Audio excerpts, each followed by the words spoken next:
मित्रों, इंद्रिय जनित सुख दुख और आत्मा की अमरता के उद्घोष के पश्चात श्री कृष्ण अर्जुन को नियत कार्य करने के लिए प्रेरित करते हैं।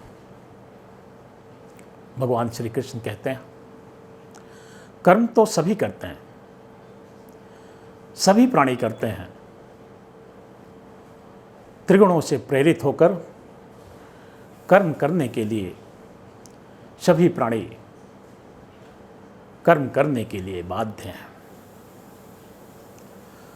और ऐसा कर्म करते हुए सभी मनुष्य कर्म बंधन में बंधते रहते हैं। सभी मनुष्य शरीर धारण करते हैं, शरीर त्याग करते हैं और यह क्रम निरंतर चलता रहता है। लेकिन दूसरी तरफ वे लोग जो निष्काम कर्म करते हैं, इच्छाओं से रहित होकर कर्म करते हैं, वे मेरे सानिध्य में रहकर जीवन जीने की पात्रता पाते हैं और ऐसे ही लोग अमृत तत्व को प्राप्त करते हैं।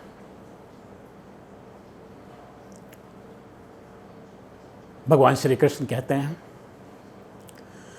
एषा ते विहिता सांख्ये बुद्धिर्योगे त्विमां शृणु। एषा ते विहिता सांख्ये बुद्धिर्योगे त्विमां शृणु। बुद्धया युक्तो यया पार्थ कर्म बंधं प्रहास्यसि। ऐसा मीन्स यह सब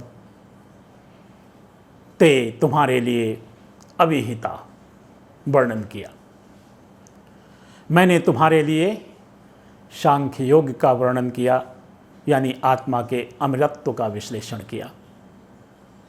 और अब निष्काम कर्म योग को सुनो और इस प्रकार निष्काम कर्म करते हुए तुम कर्म बंधन से मुक्त हो जाओगे। एषा ते विहिता सांख्ये बुद्धिर्योगे त्विमां शृणु। बुद्धया युक्तो यया पार्थ कर्म बंधं प्रहास्यसि। भगवान श्री कृष्ण इस प्रकार निष्काम कर्म करने की प्रेरणा अर्जुन को देते हैं।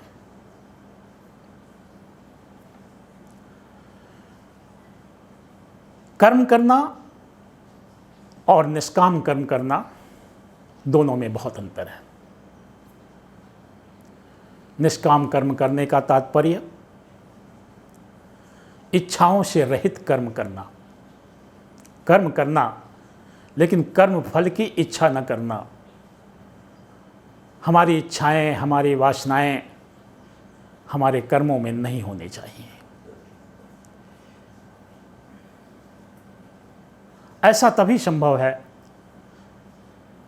जब हम बाह्य संसार यानी इंद्रिय सुखों से प्रेरित न होकर अपने को ईश्वर तत्व से जोड़ते हुए कर्म करें, तभी हम कर्म बंधनों से मुक्त हो सकते हैं। श्वेताश्वर उपनिषद में एक श्लोक है जो कि आत्मा और परमात्मा के संबंधों को बताता है। श्लोक है, समाने वृक्षे पुरुषो निमग्नो निशया शोचति मुह्यमानः जुष्टं यदा पश्यत्तन्यमीशमश्च महिमानमिति बीत शोकः। 10,000 साल पूर्व ऋषि का ये चिंतन है। शमाने वृक्षे पुरुषो, एक ही वृक्ष में दो पक्षी, एक अनीश पक्षी यानी आत्मा और दूसरा ईश पक्षी यानी परमात्मा निवास करते हैं।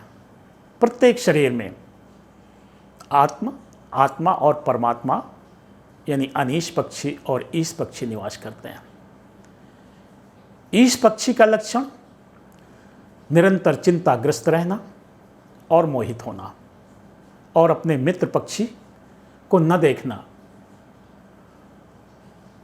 अपने मित्र पक्षी को देखता ही नहीं है, जो कि उसी शरीर में, उसी शाखा में वो भी बैठा है, वृक्ष की उसी शाखा में वो भी बैठा है, लेकिन अनीश पक्षी हमेशा चिंताग्रस्त और मोहित होता है, इंद्रिय सुख में लिप्त रहता है, चिंताग्रस्त रहता है और मोहित होता है। अब अपने मित्र पक्षी को देखता तक नहीं, उसको एहसास ही नहीं होता कि मेरा मित्र पक्षी भी मेरे साथ ही इसी शाखा में बैठा है। शमाने वृक्षे पुरुषो निमग्नो अनीशया शोचति मुह्यमानः, ये लक्षण है आत्मा के, अनीश पक्षी के। शोचति मुह्यमानः, निरंतर चिंताग्रस्त रहना और मोहित होना। समाने वृक्षे पुरुषो निमग्नो अनीशया शोचति मुह्यमानः, जुष्टं यदा पश्यत् तन्यमीशमस्य कदाचित।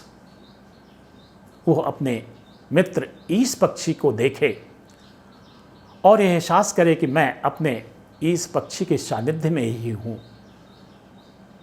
और उसकी महिमा का गुणगान करना शुरू करे तो उसके सारे दुख दूर हो जाएं।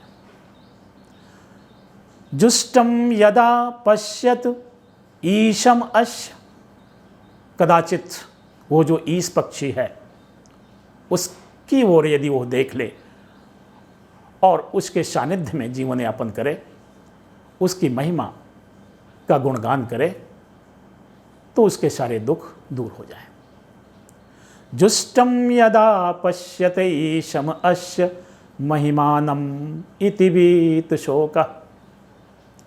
तो श्वेताश्वर उपनिषद का ये मंत्र आत्मा और परमात्मा के संबंधों की व्याख्या करता है, और श्री कृष्ण अर्जुन को इसी का संदेश देते हैं कि निष्काम कर्म करने का तात्पर्य इंद्रिय सुखों में लिप्त होकर के इंद्रिय सुखों के लिए कार्य न करना, बल्कि अपना नियत कार्य करना, और ऐसा एहसास हो कि मेरे सभी कर्मों में मेरा प्रभु मेरे साथ है।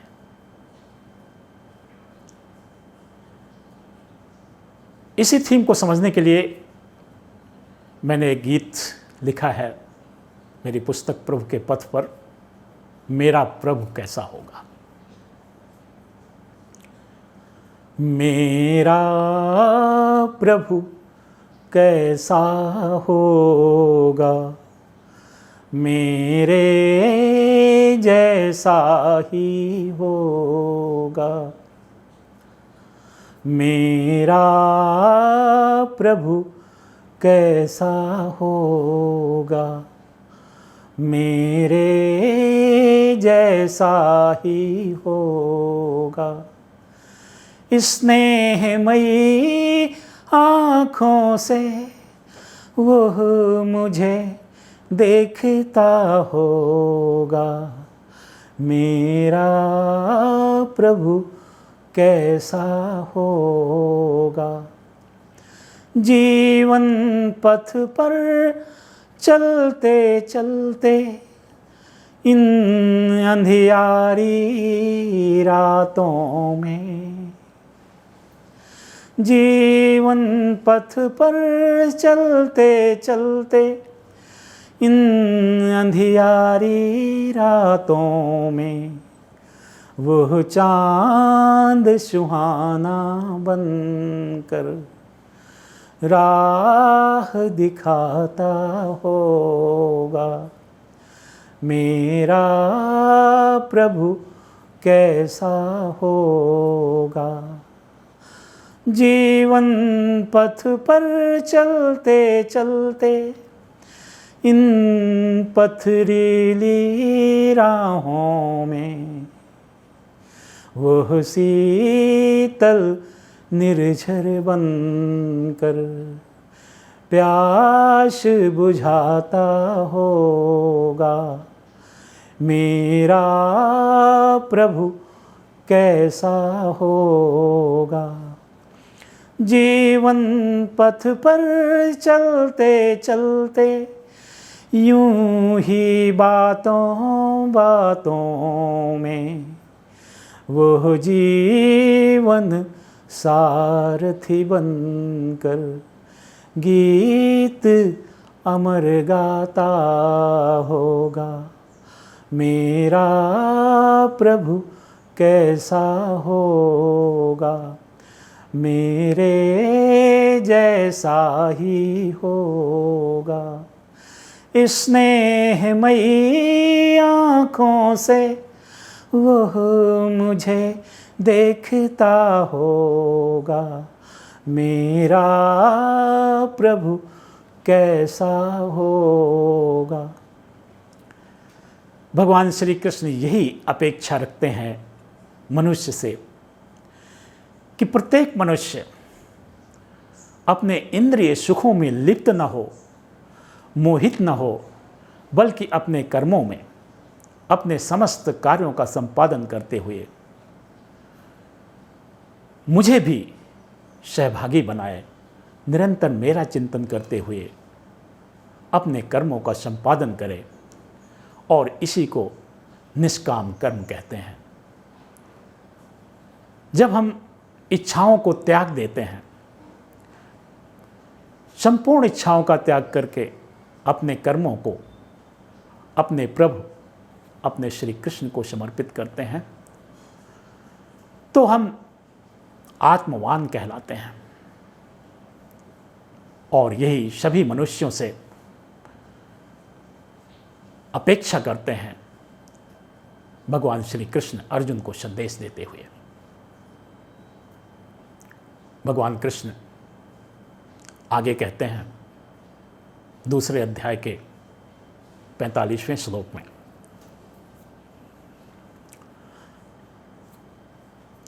त्रैगुण्य विषया वेदा निस्त्रैगुण्यो भवार्जुन। त्रैगुण्य विषया वेदा निस्त्रैगुण्यो भवार्जुन। निर्द्वंद्वो नित्यसत्वस्थो निर्योगक्षेम आत्मवान। भगवान कृष्ण कहते हैं वेदों में त्रिगुणों की व्याख्या की गई है। समस्त प्राणी इस पृथ्वी में जो भी प्रक्षेपित किए गए हैं, समस्त आत्माएं त्रिगुणों से प्रेरित होकर कार्य करती हैं, किंतु ये सभी कार्य कर्म बंधन में बांधने वाले होते हैं, क्योंकि इन सभी कार्यों के पीछे हमारी इच्छाएं, हमारी वासनाएं रहती हैं। लेकिन श्री कृष्ण अर्जुन को कहते हैं निस्त्रैगुण्यो भवार्जुन। हे अर्जुन, इन त्रिगुणों से ऊपर उठो, यानी समस्त इच्छाओं को त्याग दो और अपना नियत कर्म करो। और ऐसा करने से ही तुम कर्म बंधनों से मुक्त हो सकते हो। कर्म करते समय, कर्म करते हुए यदि हम इच्छाओं से बंधे हैं तो हम कर्म बंधन में ही बंधते रहेंगे, कर्म बंधनों से कभी मुक्त नहीं हो पाएंगे और आवागमन के क्रम में चलते रहेंगे। किंतु जैसे ही हम इच्छाओं का त्याग करते हैं तो हम कर्म बंधन में बंधने से बच जाते हैं और प्रभु के सानिध्य में आत्मा, प्रभु के सानिध्य में परमानंद में रहते हुए जीवन यापन करने का अधिकार प्राप्त कर लेती है।